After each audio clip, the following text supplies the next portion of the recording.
디모데후서 1장 9절에서부터 18절까지입니다. 하나님께서 사람을 부르실 때 두 가지의 부르심이 있습니다. 첫째는 구원의 부르심, 두 번째는 사명으로의 부르심. 오늘 9절에도 보면 하나님이 우리를 구원하사, 누가 구원했는가 하면 하나님이 구원하십니다. 이것은 구원의 부르심이에요. 또 한 가지는 거룩하신 소명으로 부르심은, 이것은 하나님의 일, 복음을 위한 일, 그 일의 부르심, 이걸 소명의 부르심이다, 부릅니다. 이렇게 볼 수가 있습니다. 우리가 구원받는 것도 하나님의 은혜로 구원을 받습니다. 또 하나님의 복음을 위해서 쓰여지는 것도 하나님의 은혜로 쓰여집니다. 내가 노력하고 애쓰고 힘써서 구원받는 게 아니에요. 오직 하나님의 은혜입니다. 은혜로 불러주신 거예요. 누구 안에서? 예수 그리스도 안에서. 그 다음에 우리를 구원하신 다음에 하나님의 일을 할 수 있도록 우리를 세워주신 것도 하나님의 은혜입니다. 내게 자격이 있어서 그런 것이 아니에요.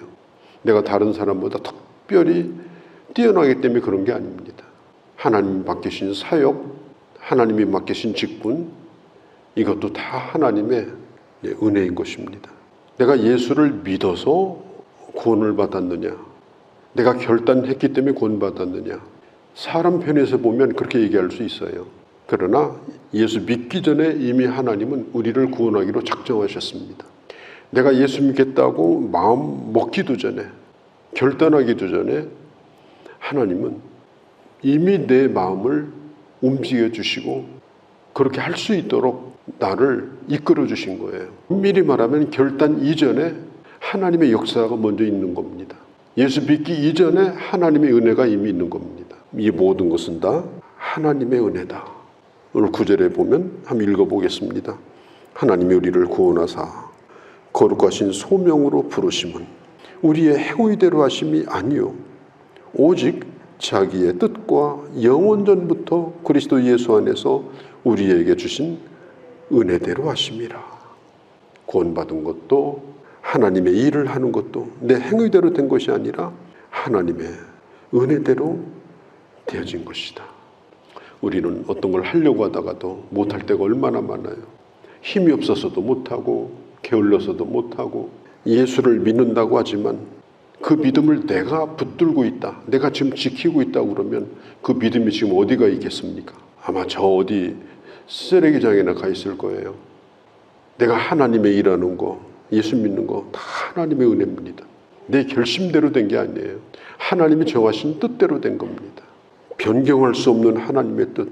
하나님은 하시고자 하면 누구도 방해를 못해요. 그 하나님의 뜻 가운데 예수님을 2000년 전에 보내주신 겁니다. 우리가 보내달라고 해서 보내주신 게 아니에요. 일방적으로 보내주신 거예요. 그리고 십자가에 달려 죽으시고 부활하시고 그리고 내 죄를 깨끗게 하여 주셨습니다. 그리고 그 예수 그리스도가 믿어지도록 성령께서 내 마음에 역사하셨습니다. 성령이 내 안에 역사하니까 안 믿을 수 없도록 주님이 나를 등 떠밀어가지고 예수님을 믿게 된 것입니다.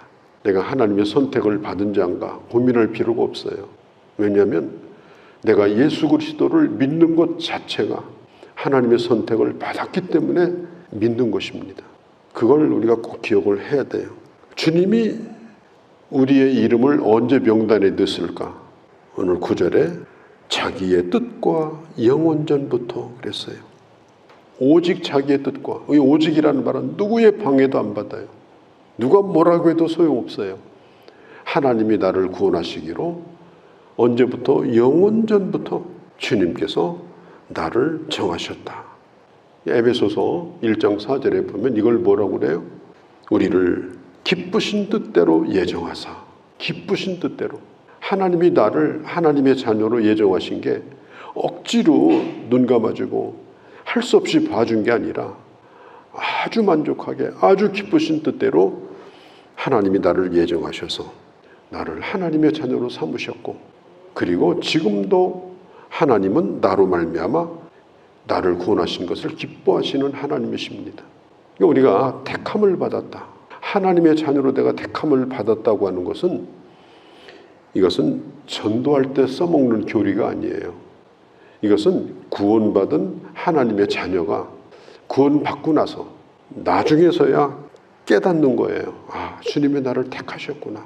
그리고 그 택함의 교리 때문에 구원의 확신을 가지게 됩니다. 내가 주님을 붙들고 있는 게 아니에요. 주님이 나를 붙들고 계신 거예요. 그래서 내가 약할 때도 안전한 겁니다. 내가 흔들릴 때도 안전한 거예요. 주님의 약속은 언제든지 유효한 것입니다. 그러니까 택함의 교리를 아주 귀히 여겨야 돼요. 하나님이 나를 택하셨다. 참 감사하다. 내 구원은 언제나 안전하다. 나는 지금도 주님 안에서 살고 있다. 예수님이 이 땅에 오신 것은 저 사람을 내가 구원할까 말까 심사우연으로 오신 게 아니에요. 이미 구원하시기로 작정하시고 나를 위해서 이 땅에 오신 거예요. 우리는 그 예수님을 믿고 그리고 우리는 그 주님을 항상 바라보는 거예요.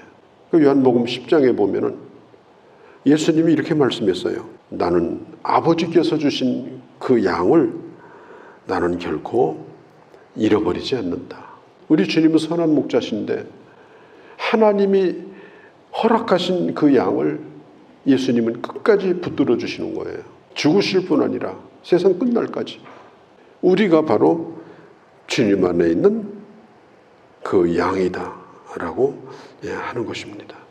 그러니까 구약 성경에 나타난 모든 절기들 또 제사법 이것도 전부 우리를 구원하시기 위해서 예수님이 오시겠다고 하는 약속으로 그림자로 지키게 하신 거예요. 그리고 실제로 그것이 이루어진 것이 뭐냐? 그게 바로 예수님이 이 땅에 오신 겁니다. 그걸 뭐라고 말하느냐? 오늘 10절에 보니까 10절을 제가 읽어봅니다. 이제 우리 구주 예수 그리스도 예수의 나타나심으로 말미암아 나타났으니 나타났다 하는 이 말 이게 아주 중요해요. 두 번이나 얘기하고 있죠. 12월 달이 되고 이제 성탄절이 다가오면 뭐라고 그래요? 대림절 기다리는 거예요. 안나가 하나님의 성전을 떠나지 아니하고 시므온이 하나님의 성전을 떠나지 않고 메시아를 기다린 것처럼 기다리는 거예요. 그들은 기다렸어요. 그런데 우리는 그렇게 기다리는 예수가 아니라 이미 나타나신 예수 그리스도 이미 사건이 된 거예요. 그 사건이 뭐예요? 예수님의 십자가와 예수님의 부활의 사건입니다. 우리는 그것을 통해서 나타났으니 10절에 그는 사망을 피하시고 복음으로써 생명과 썩지 아니할 것을 드러내셨다. 이게 나타냈다는 말이에요. 무려 10절에 보면 드러내다 나타냈다는 말이 3번이나 등장합니다. 주님이 오셔서 이 땅에 나타나셔서 이 땅에 임하셔서 주님이 하신 일이 뭐예요? 사망을 피하시고 썩을 생명이 썩지 않게 하시고 죽음의 권세가 우리를 영원히 삼키지 못하게 하시고 그리고 우리에게 영원한 생명, 영생을 허락하여 주신 것입니다. 고린도전서 15장 55절 56절에 보면 예수님의 부활로 말미암아 이제는 사망이 우리에게 무효가 되었다. 언제 사망이 판정되죠? 우리가 죽으면 자식들이 병원 가서 사망 그 확인서 띄러 가잖아요. 그거 가지고 가야 장례를 치러요. 동사무소에도 다 빨간 줄이 올라가고 다 그런 거예요. 우리에게도 언젠가 이 사망 신고서가 기록이 될 겁니다. 그런데 성경이 뭐라고 말하느냐? 그 사망으로부터 우리를 패하여 주셨다. 육신적인 사망은 있을지 몰라도 육신을 뛰어넘는 영원한 생명, 영생, 이 하나님의 이 놀라운 구원의 축복은 유효하다. 왜? 예수께서 이 세상에 나타나셨기 때문에 예수의 나타나심으로 말미암아 10절에 그분이 나타났기 때문에 그분이 나타나서 사망을 패했기 때문에 그 복음을 우리가 믿음으로써 이제는 썩지 않는 생명을 가지고 지금 우리는 지금 살고 있어요. 얼마나 감사한 겁니까? 이걸 뭐라고 그래요? 이걸 복음이라고 말해요. 그래서 사도 바울은 이걸 생각하니까 너무 감사한 거예요. 야, 내가 이렇게 복음을 위해서 사는구나. 이 복음은 나만 구원할 뿐 아니라 다른 사람도 구원할 것이니 내가 이 복음을 위해서 부름을 받았다. 소명의 부름을 받았다. 내가 감옥에 있는 것도 부끄럽지 않다. 11절에 보니까 내가 이 복음을 위하여 선포자로 사도로 교사로 세움을 입었다. 선포자, 사도, 교사뿐이겠습니까? 이 복음을 위해서 목사로 부름받은 거고, 장로로 부름받은 거고, 집사로 부름받은 거고, 권사로 부름받은 거고, 애들 가르치는 반사로 구원받은 거고, 왜 내게 직분이 주어졌느냐? 답이 간단해요. 복음 전하라고 내게 직분 주신 겁니다. 이 귀한 복음, 나를 살린 이 복음. 어떤 분은 저한테 카톡을 해요. 목사님, 요거 꼭 드셔봐요. 몸에 좋대요. 그게 복음이라고 나한테 주는 거예요.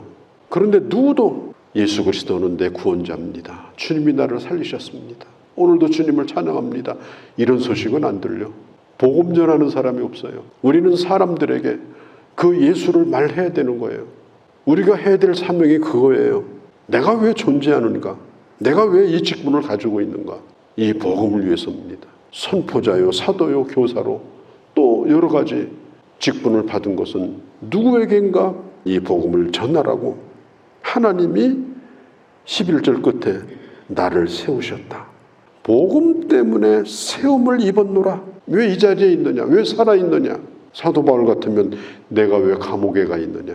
복음 때문이다. 그래서 디모데에게 얘기하는 거예요. 디모데야, 부끄러워하지 말라. 이 일을 하다가 죽는다 할지라도 사도행전 20장 24절에 보면 말하죠. 이 복음을 위해서 나는 내 생명을 조금도 아까운 것으로 생각하지 않는다. 복음을 위해서 오늘 겪는 일이라면 그 어떤 것도 부끄러운 게 아니에요. 내가 나를 동정할 필요가 없어요. 나는 오늘 복음을 위해서 살고 있다. 그 자리가 귀한 거고요. 그 순간이 귀한 거고. 그게 가장 소중한 시간이에요. 이 복음을 위해서 이로 말미암아 고난을 받되 부끄러워하지 말라. 내가 그분이 누군가를 알고 있다. 예수가 누군가를 알고 있다 나는. 그리고 그 사명을 감당할 수 있도록 그날까지 그 주님이 나를 지켜줄 줄을 나는 확신한다. 나는 그분을 알고 있다.